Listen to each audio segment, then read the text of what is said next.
Hey Flosstube, this is Tara with wildewomancrafts, and another month has slipped by. Look at that. I will say, at least this time, it wasn't so much lack of motivation that prevented me from filming this any sooner. It was more that I didn't really feel like I had anything to show because I just have not been having as many hours of stitching, but it's kind of not really like for any, thankfully I don't have any like horrible update to justify why I haven't been stitching as much. It's just physically not been happening. But I actually have quite a treat for you today because I have a number of fully finished objects and I would love to get started with those. And basically the context with this, I will start off with a funny story, is so this past weekend, a friend of mine from grad school had her bachelorette party, and we did honestly my ideal setup of we rented a house and there was about 10 of us, and rented a house in North Georgia and drove up there and we all just like hung out. I will say one of the bridesmaids that was coordinating it is also local, and we worked to develop her like theme for the event, that she wanted it to be a surprise to the bride, that we were going to do like a summer camp theme, and they wanted to have like arts and crafts basically. And so she and I had gone to the Scraplana craft thrift store and had picked a bunch of stuff out. But so anyway, so I knew all this going in. It was a surprise to the bride, who also does some crafts. But anyway, so I went into the weekend under the impression that like I didn't think that people were gonna sit down and like really focus on crafts hardcore, but I guess like as stitchers we all know, and if you've ever been to a retreat or even done it on, online or not, like you can absolutely talk and craft. That's the beauty of it, right? Is there's something to do with your hands and you get to chat with your friends. So I've just assumed that there would be, perhaps drinking and crafting and talking going on. Much to my chagrin, much to my dismay, no one wanted to do crafts, okay? But that did not deter me, all right? I was a weirdo about it, and I packed a big bag, one of those big totes like what I bring to retreats, and I packed it full of fully finished things I needed to fully finish, because I was like, this will be perfect. I'll be like distracted, I'll be with other people, and I thought maybe it would fit the vibe more of like arts and crafts, because there's cutting, there's gluing, there's different aspects to this.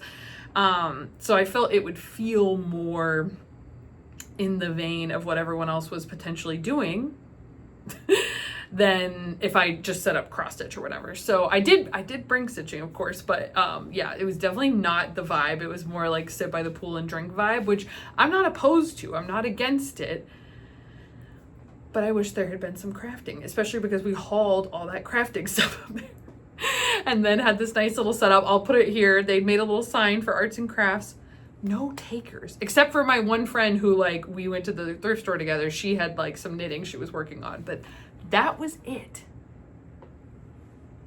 Not how my bachelorette would go down, just put it that way. It would be forced craft time. But anyway, now I've dragged this out for a little longer than I planned to. But anyway, so this is when these all got done. They all got done over the weekend because I forced the issue to myself, even though no one else wanted to do crafts. So the first thing I did, these were pretty low-hanging fruit, I'm not gonna lie to you, but we take what we can get. So first up, I finished Canada Goose by Mill Hill.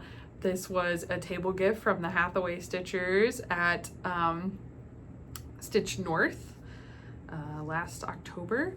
And I did finish him. I think everyone else who's finished him did make him into an ornament, but the kit actually has him as a magnet, which I thought was fun. So I went ahead and put his magnet on.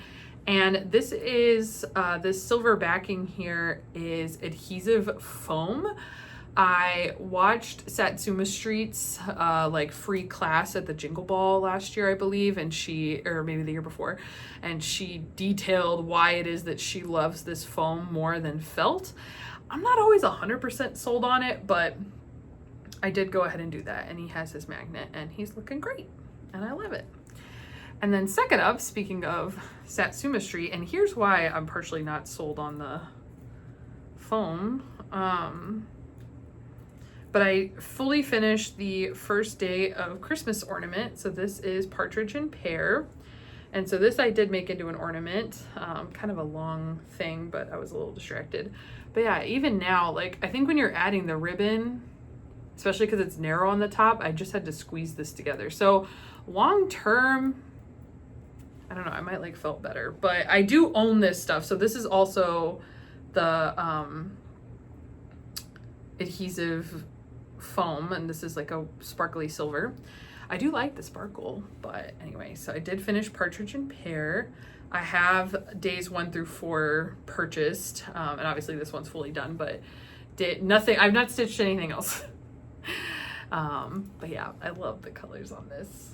So good, so good. So happy to have that started. And then next up, this was big. So I had, if you have, here, I'll go ahead and put the stand in. So last year I was working on a stitch along that was from the Black Needle Society that was called the Celebrate All Year Stitch Along. And it was little monthly observances, you know, those like weird ones that someone will tell you and you're like, that doesn't sound real. And then it is. So in the nice list box in 2023, I guess, so we worked on this in 2024, this stand came. So I stained this, and it is for a swappable display. So I have discs for all the months, and there's magnets on the back and this magnet here. I have found that, like, I don't know, half of my magnets don't really seem to cut it. So I did add like a little extra one on here, and that seems to be keeping everybody secure. So I have been enjoying it this year, and so there was a lot of pressure because I had fully finished through August, which is what this is because we are in the month of August. So this was National Peach Month. But while I had stitched 3 more, I had not fully finished them, and now, you know, it's going to be their season soon. So now I officially have fully finished every single piece in this series except for November, which I have not started stitching, but I have a plan. So first up is National Velociraptor Awareness Month. That is September. This is fantastic, and if you were here last year, you heard all of the horrible things I had to say about the experience of stitching it, but it's done now, and I'm so happy it looks like this. So, yep, we got National Velociraptor Awareness Month on this 32 count Riviera Aqua. Never again. Never again. If you know, you know. Then next up, and also, so every 3 months the fabric changed. So this was the last of that Riviera Aqua. And then the last month, this is a Fiber on a Whim, I believe. The last 3 months. So this is October, which is National Dessert Month. All the little donuts and the macarons and the tarts and pies and cakes and confetti is amazing. This is fully finished. And then, like I said, no November, but we do have December, which is National Toy Month. It's on that same linen. And I just love it. It's so cool how all of these pieces were the same palette of threads, but how different some of them look by, you know, omission or focusing on one color versus another. But I love this. And all the trims are Lady Dot Creates. They were all in the kit, which is fantastic because God knows I didn't want to pick all those out. So for November, we'll get into plans, but I do still need to do that before November. And then last from the camping set here, I fully finished, little thread here, Michelle Bendy's Autumn Colors. And yes, it's a little crooked. Okay, it's fine. And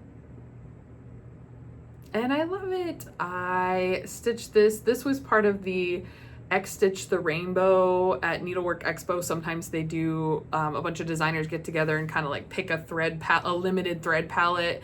Like this year it was the Night Garden, you've probably seen. Everyone's been loving the Night Garden set. So this year it was like Autumn Garden, I believe. And there was 4 Cottage Garden threads. And this frame I just found at Michael's. It came like this, and again, I stained it, and I used the same stain as the Celebrate All Year frame, since that's what I had a can of, and I liked it. I just wanted it to be a little bit darker, so I'm very happy with this finish. And this has been haunting me for a long time because it wasn't hard, but apparently it is hard. I mean, I did get it kind of crooked there. It's challenging. You think like, oh, as long as it is square, it'll be fine, but there you go.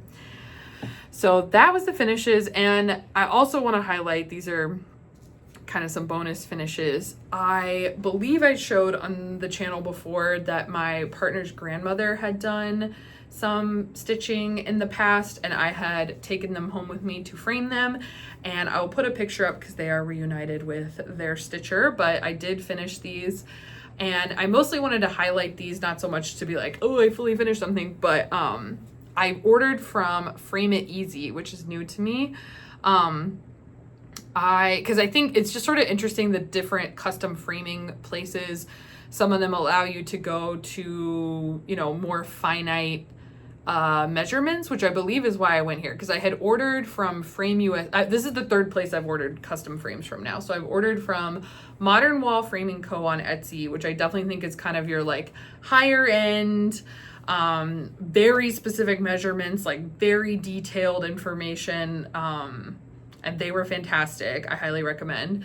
And then I ordered from Frame USA for my grandpa's stitch, I believe, which I really liked as well, and was planning to repurchase with them. But I think they only went down to a 1/2 inch, and I really needed like a 1/4 of an inch measurements. So I ended up going to Frame It Easy, and which are, you know, more affordably priced than like Modern Wall Framing Co., but they are more basic frames, I would say, depending on the type you get. And but this one, I will say, I wanted to flag that Frame It Easy was the fastest turnaround time of these three places by far. Modern Wall took the longest, and Frame USA was kind of in the middle. So I know we're all kind of, you know, for that special piece, I can go ahead and say that I had a very positive experience with Frame It Easy, and it did come with the hardware attached on the back, which I did find was a little annoying for stuffing cross stitch in there. I ended up kind of removing the hardware on one side so I could like wedge it in, but it does come with the foam core, and I just stuck with the basic like acrylic option. So I just wanted to throw a quick review out there, because frames are expensive, but sometimes things deserve it. And so I know there's myriad options out there, but I can speak to those three at least. So that is all the fully finishes. I have no starts in the past month. I really don't know what this year is, just going to be so interesting for me to study later in time. But I do have 3 whips for you. So first up, of course, we got an update on the extraordinary birds. And just for y'all, I went ahead and finished this week's drop right before I started filming, and for myself. So here we are, let's get in there. So much since you've seen this last. I certainly believe like everything up top except for, you know, the ones that started with the frame are new. We have our peacock, we have our hornbill, the frigate birds, the Archaeopteryx. That's one of the, I died that there was like dinosaur, you know, extinct birds on this. So Archaeopteryx, if you're unfamiliar, is sort of the first hybrid bird dinosaurs, kind of the first like bird-like dinosaur. And she had in the description that it is believed through modern study that it did have the ability to fly, which I love that for him. So good. And then, and I was like, I think all these guys were in last time. I really don't remember. But if not, I'm obsessed with this little dude. I don't think he was there. I'm obsessed with this little dude. He looks like he's looking behind his wing like a trench coat. He's like, what are you looking at? I don't know. I love him. And he's got his little blueberries to the bowerbird to seduce his lady. I love him. And then, yeah, we got this little guy and his lady showing off some sweet dance skills. And then, yeah, down at the bottom here, we have our Wonder Chicken. Is that not the best name? and these new little flowers that probably is like the one name I can't I can't say. And then under our bird of paradise, we got this little purple lizard. So cute, purple and gold lizard. I love it. And then this Spinosaurus, I believe, which I think his claim to fame is he was the first dinosaur with feathers, like modern feathers, or what became modern feathers, I believe. And apparently this lizard would be a good snack for this guy. So sorry, bud, better stay hidden under that plant. But I am loving it. I'm loving it. I can't believe there's only 3 drops left. And I just saw the teaser for this week. So that drop is going to be up here. So that, I mean, it has to be that like week 13 and 14 are both on this side, because now it's relatively quite sparse compared to the rest of it. But this is really filled out. My goodness, I love it so much. I feel like I've seen a lot less aviaries than the Deadly Aquarium last year, which I get it. That was a slog, but this has just been a delight. I mean, like, I am excited for it to be done. It has been a lot of work. We're at over 15,000 stitches on this. But I love it. I love it. She got me good with this one for sure. So hopefully next year, maybe I won't feel as compelled to need to do this. We'll see. We'll see. Okay, and then next up is my progress on Purple Transport here. Because I think, yeah, I looked at my notes. I think I've worked on this since. I think I might have just started it when I filmed it last, but I just so badly wanted to see the outline of this chonky little guy. So here he is. Here he is on 40 count. I haven't picked him up in a while since, but I just wanted to make sure like the colors were working. And yeah, the blue looks good, I think. And I'm really sorry if I'm repeating myself. Now I'm not sure anymore, but whatever. He's cute either way. I am gonna have to change the color on his booty because the substitute I picked, it's not enough contrast for the called for DMC in there, so I just need to pick a darker purple. But I love it. He's so good. He's so good. And this is stitched on 40 count. Oh, I didn't say the aviary is also stitched on a 40 count Verdal. This is stitched on a 40 count linen from Lap and Loops in Mother's Milk. Just make Amity uncomfortable. Yeah, loving it. Need to get back to it, but so I just really haven't been stitching all that much. And then last but not least, oh yeah, and hopefully you saw like before and after photos on those. I never remember to say it. But anyway, last but not least, I worked on tea glasses by 8 Pixel online, and this is where it was. And I don't know if there will be any like astounding progress here, but there is some. And I guess the astounding news is that I'm only 1 whip go call behind on this now, whereas I think last time I showed it I was still 3 whip go calls behind, or 2 or something.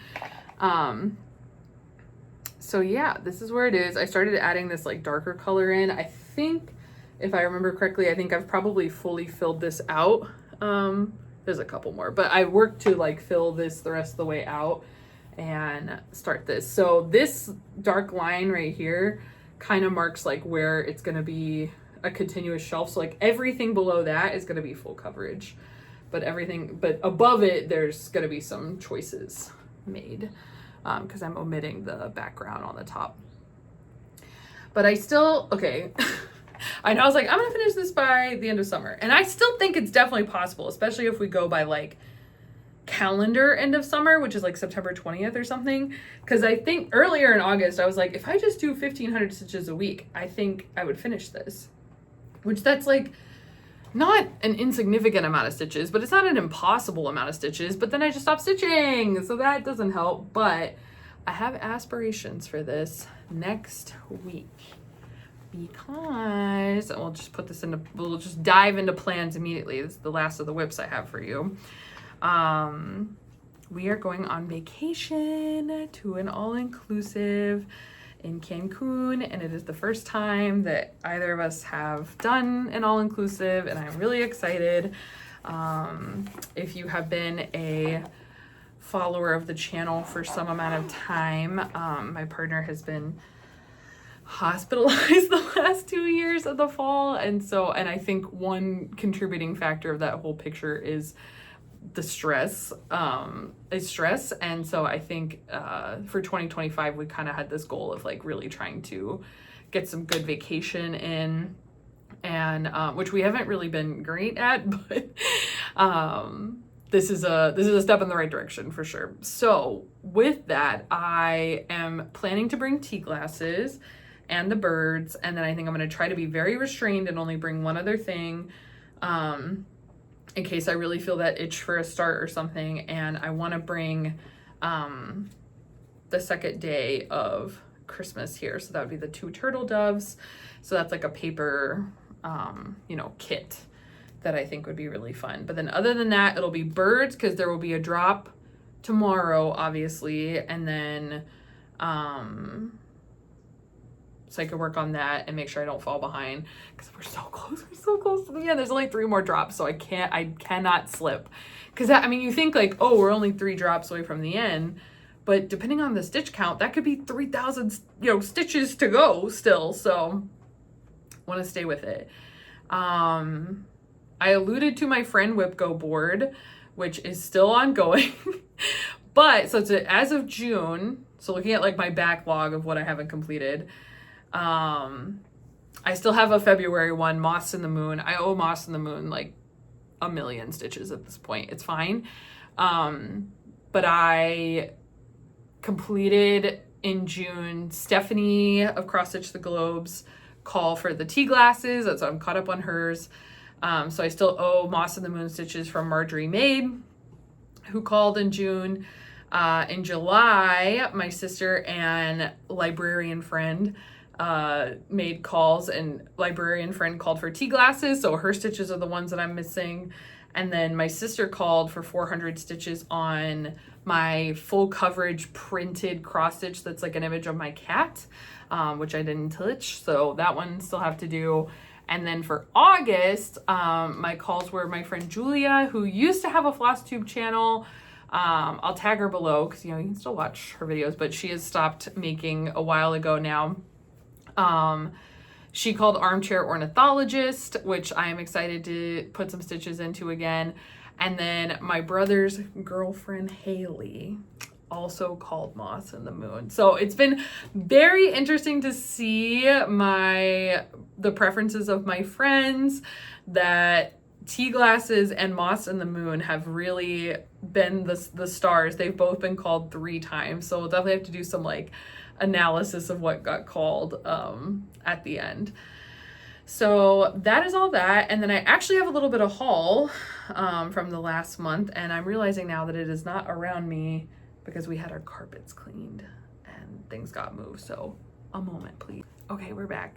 So first off, I want to highlight, I have a local needlework store in Georgia. Oh my gosh, a brick and mortar. Who knew? Okay, I'm so excited about this.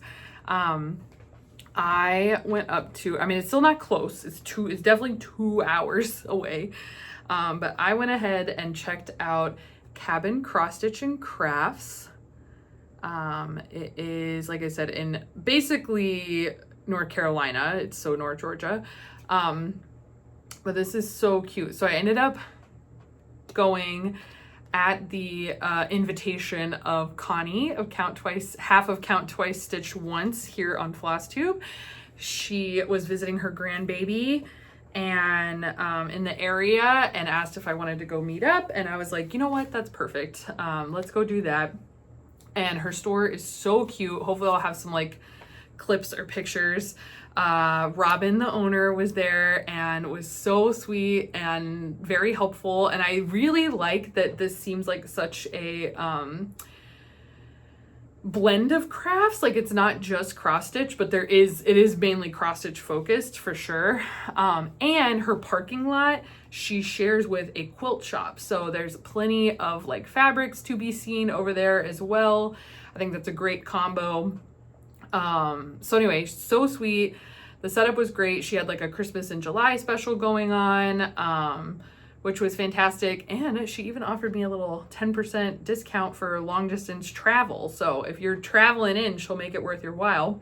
And I think she had on there as well that she will do 10% off of kits if you purchase like pattern fabric and threads at the store, which is so cool. And she also showed me, I'm gonna need to look up what they were called again, but she carries a line of threads that I've not heard of before that is for cross stitch, and it's specifically designed for more prim patterns. And she was explaining it to me that they're less shiny than DMC basically, and they have like a little bit of a duller appearance. But she had a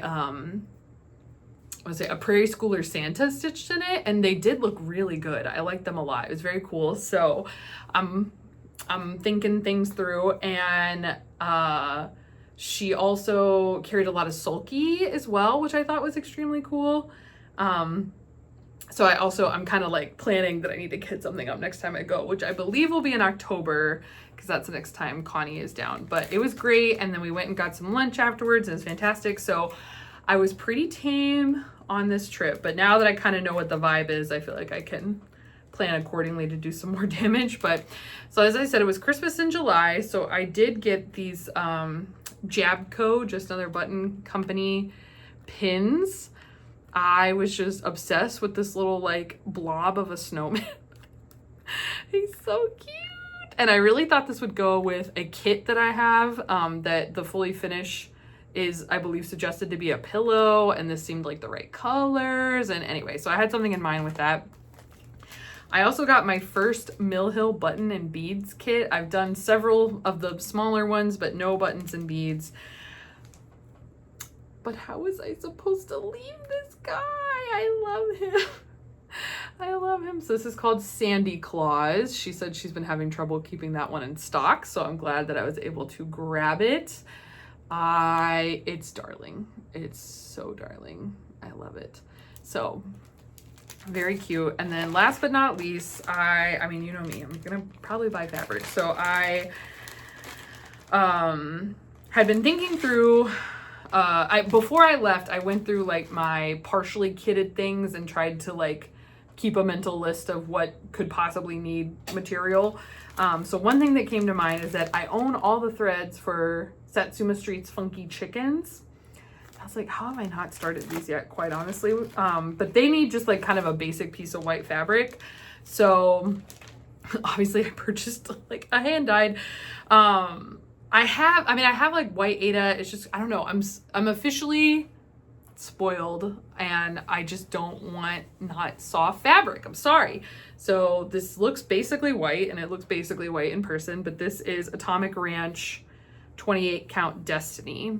And I did go ahead and get the 28 count because that was what the model was stitched as, and the models are perfect. And what do I want? Smaller chickens? No, I want bigger chickens. So yeah, so I have the Cosmo, so I would love to, this is ready to roll.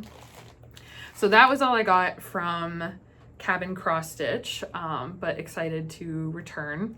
And then next up, I'm not going to take you through this whole box, but I know some people do watch and enjoy that I love to throw my money at mystery boxes. So I did get the the label's torn unfortunately, but Yasmin's Made with Love Halloween box. This is my first time purchasing from her, and I really like the kit. There was different tiers of the kit, but I got sucked into purchasing the deluxe kit because that was the only kit that came with a fully finish, like all the finishing materials for a project, which is extremely appealing to me.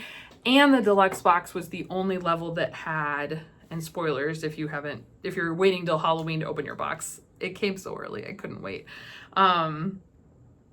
Is the only one that came with a painted object, which she is known for. And I just really wanted one. So this is the box we got, and I'm so happy with it. And also, this is the needle minder, but it is like the center design of the box. How amazing is that? I love it. I am obsessed. It's great. So yeah, like I said, I won't take you through everything, but I will show you the patterns if you're interested. So this is the fully kitted project, and the frame is included, which is exciting. I did get a linen kit, so it has all of our threads and everything, which there's some threads that are new to me in here. And I don't know if I know where the linen is from, but some of the threads are from Tom and Lily Creations, which is new to me. So very exciting. I'm sure I'll give more deets if I start that this Halloween season.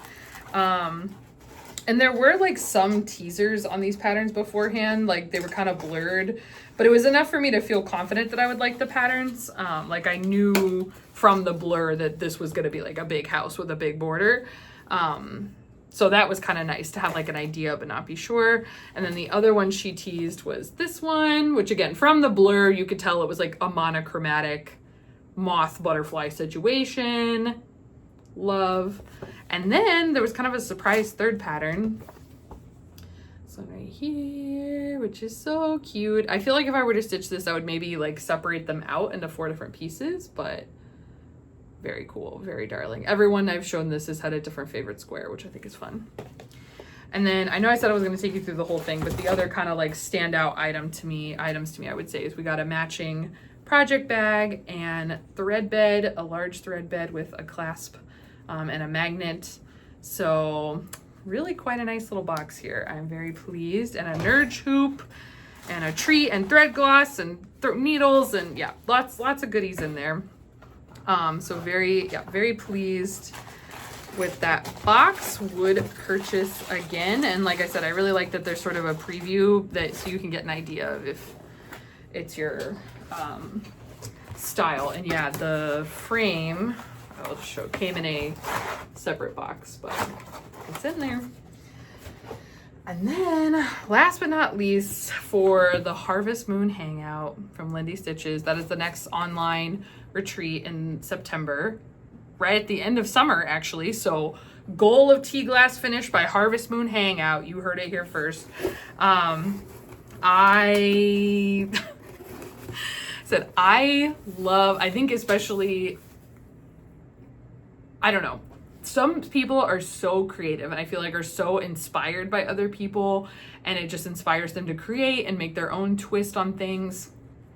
I am not that person, okay? I am boring AF and I want it to look like, I think especially because there is such a volume of beautiful things in the cross stitch world, like it's hard for me, I think, to imagine picking something that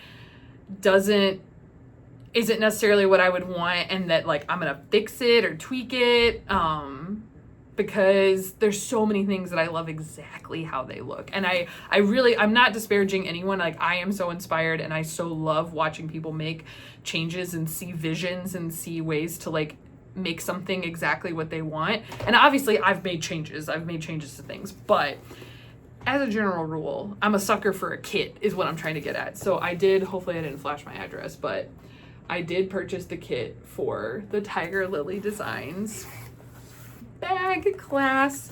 So this is what the kit is for, the spooky Starburst project bag. I love it. I love it. And yeah, I have looked through it, but it is mostly fabric scraps. There's like not a whole lot to kind of peek at beforehand, but it is stunning. This booklet is amazing. It is, I mean, I wouldn't expect anything less from Tiger Lily. Also came so fast. Again, I'm kind of like sitting here with my Halloween and my Harvest Moon Hangout boxes like, oh, I have to wait like a month. So anyway, that is the haul. That's what we got going on. Yeah, other than that, I think that's pretty much all I have. Quickly, I will share, since I have not been stitching, I have been prioritizing gaming is what has mostly been happening. So I've still continued to play Peak and R.E.P.O, which I've talked about ad nauseum with my brother and my partner. And we're having a lot of fun with that. I finished Disco Elysium, which I have been ranting about as well. It's a very like narrative, decisions matter type game. that is, yeah, very like genre defining. I believe it's highly acclaimed. My final review, having gone through this, is I would never play it again. I am not disappointed that I made it through, though. Like, it is, I had a moment like toward the very end where I kind of went to my partner and I was like, so explain to me why this is so acclaimed again. And he was like, well, like the art's really good. And I was like, yeah, it is. And he's like, and like it's well written. And I was like, yeah, it's well written. And he's like, and you know, like the voice acting, and like the voice acting's good. And I'm like, yeah, the voice acting's good. You know, so it's like I concede all these things, but it never fully like came together for me in the way I think it did for so many people. And that's fine.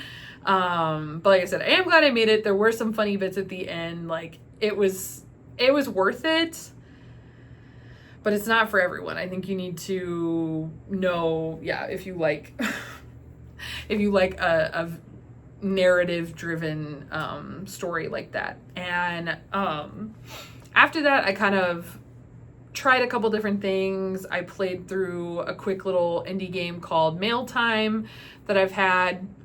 That was really sweet. You're just like in a little cozy forest taking mail from one place to another. So that was a cute little like afternoon play. I also played, I'm trying to see, did I squeeze anything else in? I don't know. I think I did that one. And then I bought a game called Is This Seat Taken?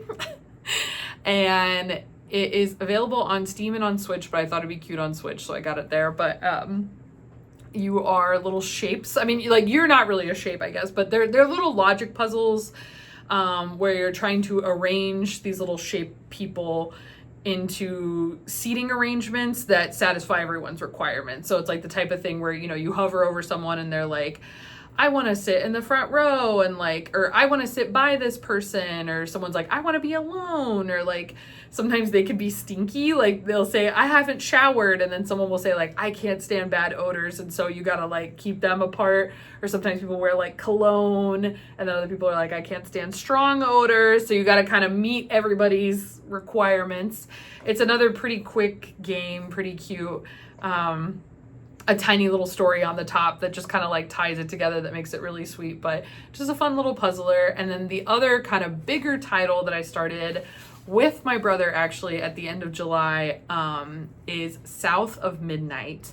And this is a game that when I saw the trailer for it and everything, I was immediately hooked. I knew I wanted to play, and I've had it for a good long time and not played it because I have the same problem with video games as I do with stitching. I accumulate beautiful things that I love and I want, and I don't do them. So we're trying to work on that on both fronts.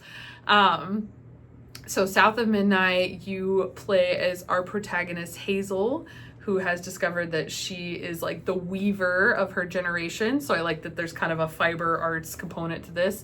And it is set in like Mississippi, the deep South, which like my family is from Louisiana, largely all my extended family.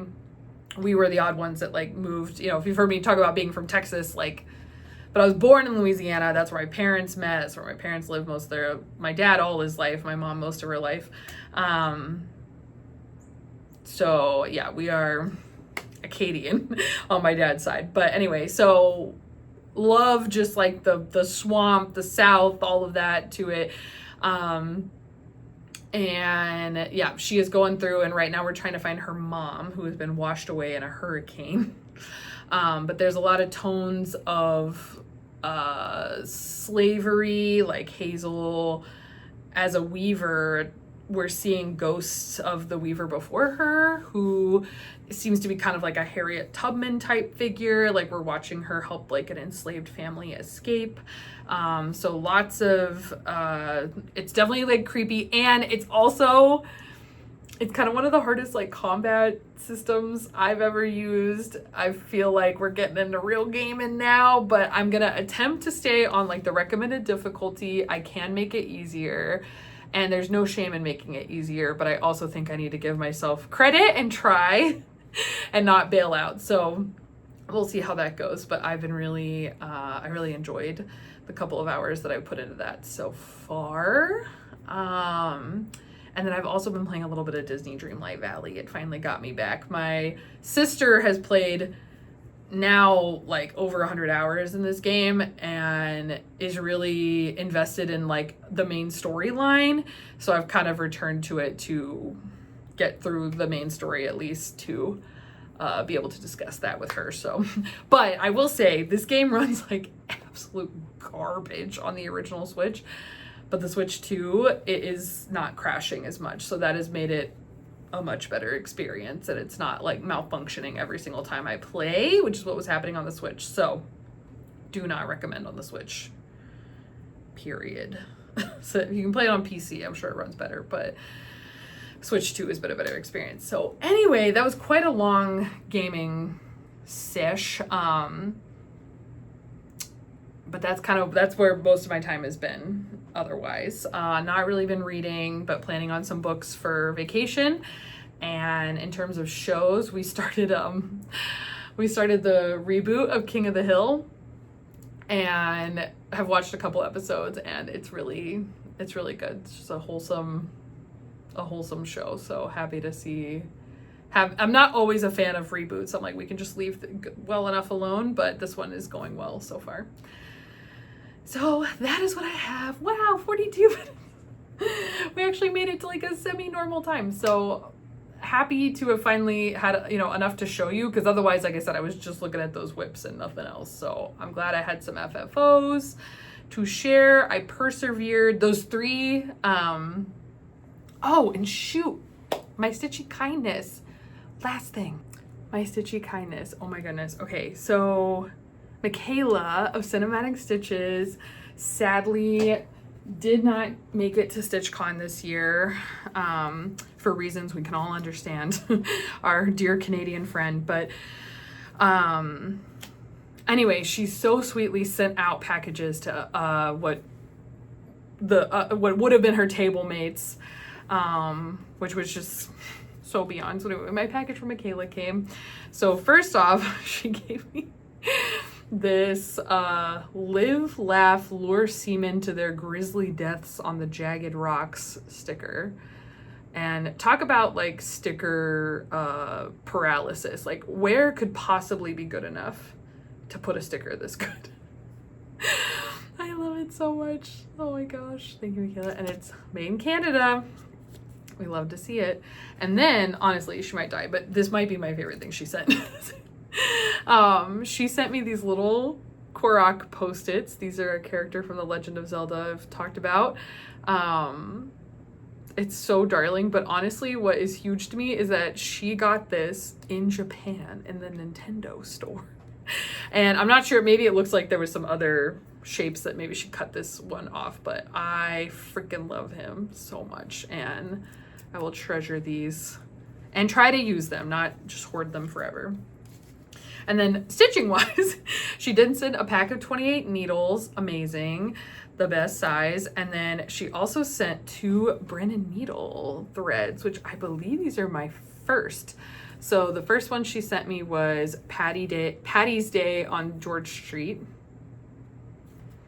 And then this one is Newfoundland, Canada's Newfoundland. So fun. I love the speckling. I feel like this is like this style and like more tonal styles are my favorite, or like the most usable kinds of variegated, because I think it can just be really hard when something is just a straight up like gradient. It takes a very special piece to need that. But these speckles just kind of like add intrigue, but you clear, like, especially with this one, it's clearly blue, light blue. So thank you, MICHAELA. I'm sorry to have stuffed you all the way on the end here. I knew there was something else I was going to forget, but it's hard when it's a month apart. But like I said, I just didn't feel like I had enough to show 2 weeks ago. So happy to be with you now, and hopefully you were able to get a little bit of stitching done or whatever you're up to, and you're staying cool if it's the summer for you. I know some of us are not ready to let the summer go. I'm ready, but not until next week. That's what I'm gonna enjoy the summer. I'm excited for one more week of summer at the beach, and then I'll be ready for Halloween. It'll be perfect. But yeah, anyway, won't belabor the point too much, but I guess just putting a heartfelt, like, thank you for hanging in with my very erratic schedule this year. It's been a lot, and again, just can't thank enough how grateful I am for this community and for the folks who have touched base with me over the year, because it's been one and it will continue to be one, it looks like. So wishing all of you the best and happy stitching, and hopefully see you in the next one. Bye.